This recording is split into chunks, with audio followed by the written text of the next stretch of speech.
Welcome to another video. Today we are going to learn about the state management. So, what exactly is state management?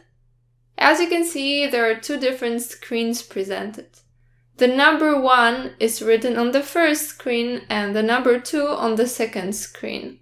What happened here is that we pressed the button on the first screen and the counter changed its value from 1 to 2.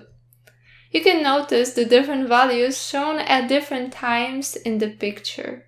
Now observe this carefully.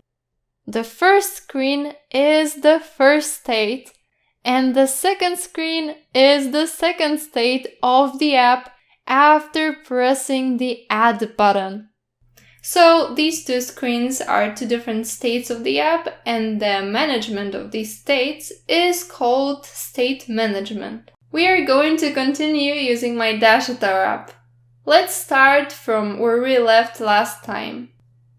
So what we are gonna do now is change the app code since we want to add an image to the body. Also, whenever we click on the image, the counter on the app bar needs to be updated.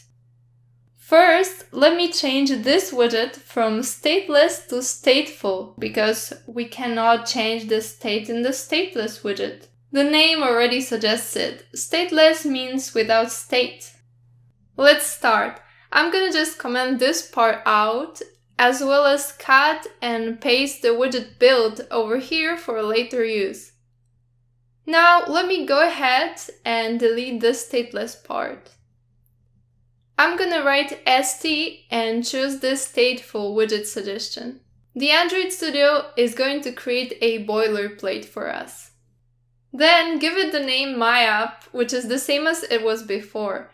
Now delete this widget build part and uncomment the previous widget build. Cut it and paste it here.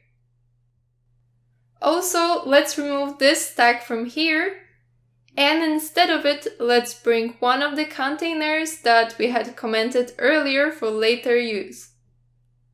Once it's done, we need to declare a count value and initialize it with 0.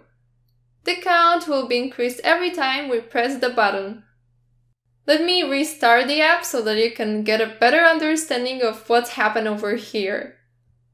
Let me also remove this container from here as it's no longer needed.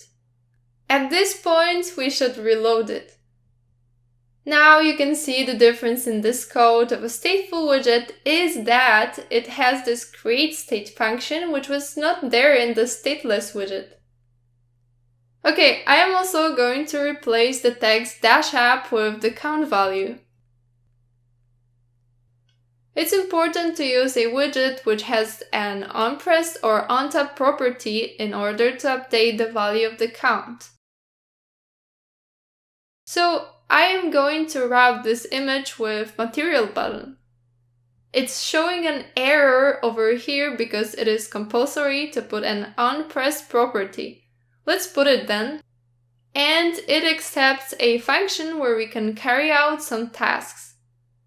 It's possible to create one without giving it any name and just by putting round brackets followed by curly brackets. As the name suggests, onPress function will only be executed when we press the material button.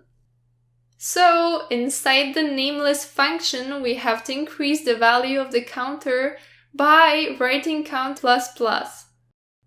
Now, let me restart this app. As you can see, we are pressing the button, but the value on the screen is not increasing. This is because the value is changing in the background, but it is not reflected on the screen. That's why we have to use a function called setState to update the state of the app. So we are going to put the count++ inside the setState. Let's hit the hot reload. And if we now try to press the button, we will find out that the value has updated. Let me repeat it. When we press the button, that is the Dart image, the setState method is called where the value of the count is increased and all the data within the widget build get updated. The setState only works in stateful widgets, and the stateful widget has something called a createState function, which the stateless one doesn't have.